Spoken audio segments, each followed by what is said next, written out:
Good morning प्यारे विद्यार्थियों और मेरे साथियों, आप सबको राजेश कल्याणा की ओर से सुप्रभात। तो आज हम शुरू कर रहे हैं अपना बीच में जो छूट गया था टॉपिक डोबेराइनर का त्रिक नियम।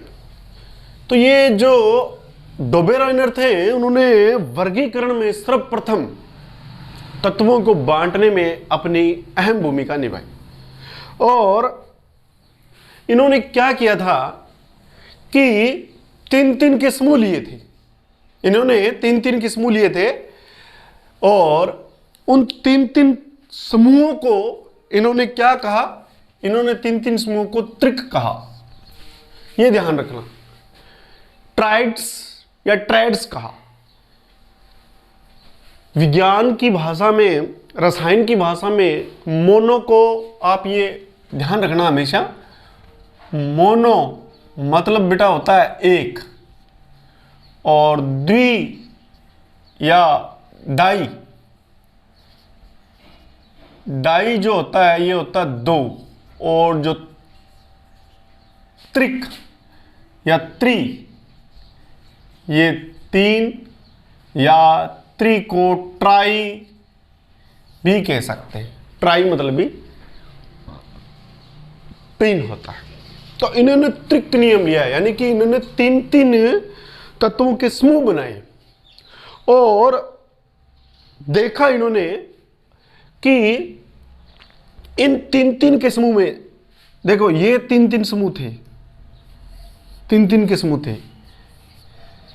पहला है लिथियम, सोडियम, पोटेशियम। दूसरा क्लोरीन, ब्रोमीन, आयोडीन। तीसरा कैल्शियम, स्ट्रांसियम और बेरियम। ये तीन तीन के जोड़े लिए और उन्होंने क्या कहा? इन्होंने कहा कि जो तीन तीन जोड़े बने हैं उनको समान रासायनिक और भौतिक गुण ध्रुवों के आधार पर एक ही श्रेणी में रखा और देखा कि इनके एक जैसे गुणों के अंदर जो बीच वाला जो तत्व है, इनके ऊपर और नीचे से बीच वाला जो मध्य वाला तत्व है, उनके गुण मिलते जुलते हैं दोनों से, मध्य के गुण भी कह सकते हैं।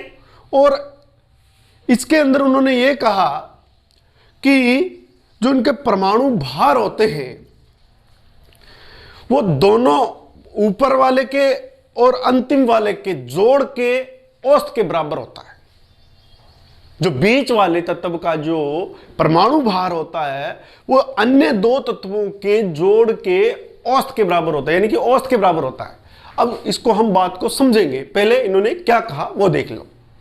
तो सन 1800, ये जो डोबेराइनर थे इनका पूरा नाम था जोहान वुल्फगांग डोबेराइनर। क्या नाम था? जोहान वुल्फगांग डोबेराइनर, लेकिन हम इसको डोबराइनर या डोबेराइनर अलग अलग नामों से कह सकते हैं। अब सुनिए, ये जर्मनी के थे और सन 1829 में उन्होंने तीन तीन तत्वों के समूह बनाए जिन्हें त्रिक कहा, ट्राइड्स कहा।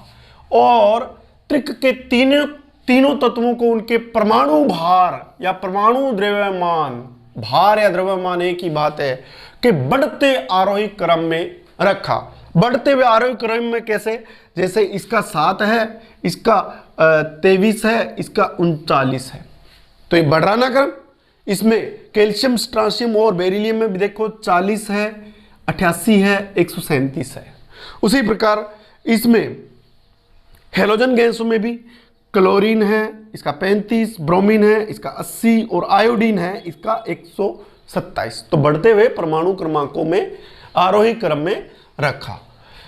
बीच वाले तत्व का, बीच वाला तत्व इसके अंदर तो है 23 इस जोड़े में, और इस जोड़े में है ब्रोमीन, और इस जोड़े में बीच वाला तत्व बेटा क्या है? स्ट्रांसियम है। अब सुनिए कि बीच वाले तत्व का परमाणु द्रव्यमान, ये आपके सामने परमाणु द्रव्यमान है। परमाणु द्रव्यमान अन्य दो तत्वों के, अन्य मतलब ऊपर वाला और नीचे वाला, एक समूह की बात कर रहा हूं, एक ही समूह की, कि अन्य दो तत्वों के परमाणु द्रव्यमान औसत के लगभग बराबर होता है। यहां पे लगभग शब्द दिया गया है, थोड़ा बहुत ऊपर नीचे हो सकता है। तो ये बात उस समय बताई गई थी, शुरू में बताई गई थी, और आज भी ये बात सही है। ठीक है, तो हम कह सकते हैं डोबेराइनर का भी सहयोग था आवर्त सारणी में तत्वों को व्यवस्थित करने में। उन्होंने भी एक अच्छा प्रयास किया और आज भी ये बात सही भी है। अब क्या हुआ कि ये जो नियम था ये सिर्फ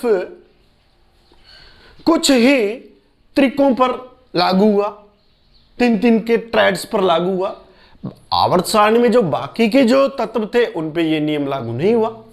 अब देखो उनकी कमियां क्या रह गई कि डोबेराइनर ऐसे तीन ही त्रिक ज्ञात कर सके। सिर्फ कौन से, आपको ये नाम भी याद रखने, कौन कौन से, lithium, sodium, potassium, calcium, strontium, barium, chlorine, bromine, iodine, ये तीन ही तत्व क्या है, त्रिक ज्ञात कर सके।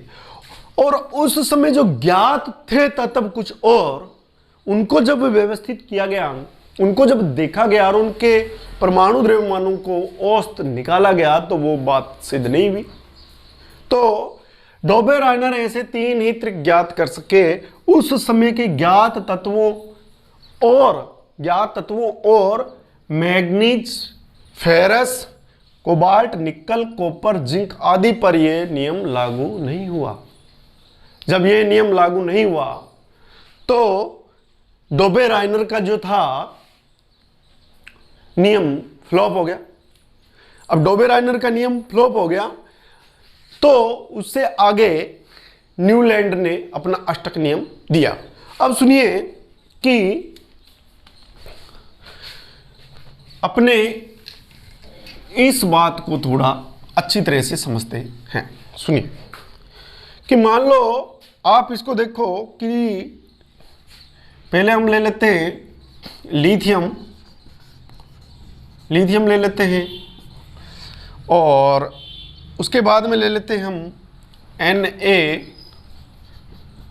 सोडियम ले लेते हैं। उसके बाद में आप ले लो कि पोटेशियम ले लेते हैं। अब देखिए इनके अंदर जो लिथियम है उसका परमाणु भार, अब परमाणु भार क्या होता है पहले उस पर हम थोड़ी सी चर्चा कर लेते हैं। परमाणु भार बेटा, जो नाभिक होता है परमाणु का, उसमें उपस्थित न्यूक्लियनों का भार। अब न्यूक्लियन क्या होते हैं, आपको मैंने बताया था कि ये बात आगे भी आएगी, बहुत हम विस्तार से करेंगे, तो कुछ बातें हैं जो उनको आप वैसे के वैसे याद कर लें। परमाणु भार में जिनमें प्रोटॉन और न्यूट्रॉन नाभिक में होते हैं, इनकी संख्या जो होती है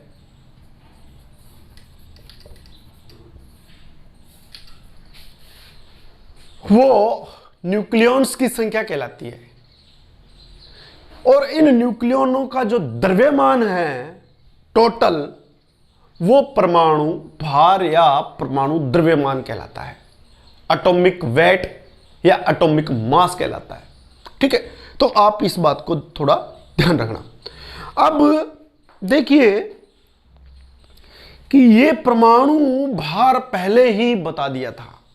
जो आवर्त सारणी, प्रारंभिक आवर्त सारणी थी उसमें, या प्रारंभिक जो वैज्ञानिक थे उन्होंने परमाणु भार पर बहुत ज्यादा ध्यान दिया। ध्यान रखना, उन्होंने कहा भी इसको परमाणु बढ़ते हुए क्रम में लगाया। सोडियम का 23 है और इसका हो गया आपके 39। तो देखो इन दोनों को जोड़ो आप, और जैसे ही हमने इन दोनों को जोड़ा तो आपको पता है 7 और 39, 7 प्लस में 39। अब औसत निकालना होता तो बेटा संख्या कितनी है, 1 और 2 है, तो 2 से भाग करेंगे। 7 और 39 46 हो गए, और 46 का अगर हाफ करते हैं, 2 से कट गया ये और 3 से कट गया ये, यानी कि 2 का पहाड़ा 2 बार गया तब 4 आया, 2 का पहाड़ा 3 बार गया तब 6 आया, तो आगे अपने पास 23। तो ये किसका हो गया, बीच वाले सोडियम का। ये बात इन्होंने कही और बहुत बढ़िया बात बताई, और आज भी ये नियम जो है इनका कुछ तत्वों पर लागू भी है। अब इसको भी देख लो आप इसी प्रकार से कि 35 ये जोड़ दिया, अब नीचे वाला जोड़ेंगे 127, ये 12, ये 6 और ये 1। इसको अगर 2 से भाग करते हैं हम, 2 से भाग तो 8 बार गया, 16 हो गया, ऊपर से 2 उतारे, 1 बार गया, और ये देखो आपके पास 81 आ गया। तो इसका लगभग कितना है, 80 है ना, लगभग है ना, ठीक है, ज़्यादा अंतर तो नहीं हुआ, तो इसका 80 बताया या 81। तो ये बिल्कुल बात आज भी सही है। और अब ये तो बात थी किसकी, धातुओं की और अधातुओं की। तो धातुओं के अंदर हमने 2 लिए, इसको ध्यान रखना कि एक तो लिया आपने ये त्रिक लिया, और दूसरा जो है आपके ये त्रिक धातुओं का है, कैल्शियम, स्ट्रांसियम और बेरियम। इनके नाम आपको आने चाहिए। एक तो है कैल्शियम, मैं यहाँ पे लिख देता हूँ इनके नाम, 1 मिनट, इनके नाम मैं यहाँ पे लिख देता हूँ। कैल्शियम, इसका नाम है कैल्शियम, आप इनको यहीं पे याद कर लें। और SR का नाम है स्ट्रांसियम, और BA का नाम है बेरियम। ठीक है, इनको ध्यान रखना आप। अब इसको भी देख लो आप, इसको और इसको जोड़ के देखो, 137 और 40 जोड़ो, 7, 17। अब इनका क्या करेंगे, आधा तो इसके लगभग बराबर आ जाएगा, 8 बार गया, 16 हो गए, ऊपर से उतारा 1, 8 बार गया, 16, यहाँ से 1 आ गया, पॉइंट लगा के यहाँ पे 5 पे गया, तो 88.5 या 88 इसके बराबर आया। तो ये बात किसने कही थी, डोबेराइनर ने कही थी। और आपको मैंने परमाणु भार के बारे में भी बताया है।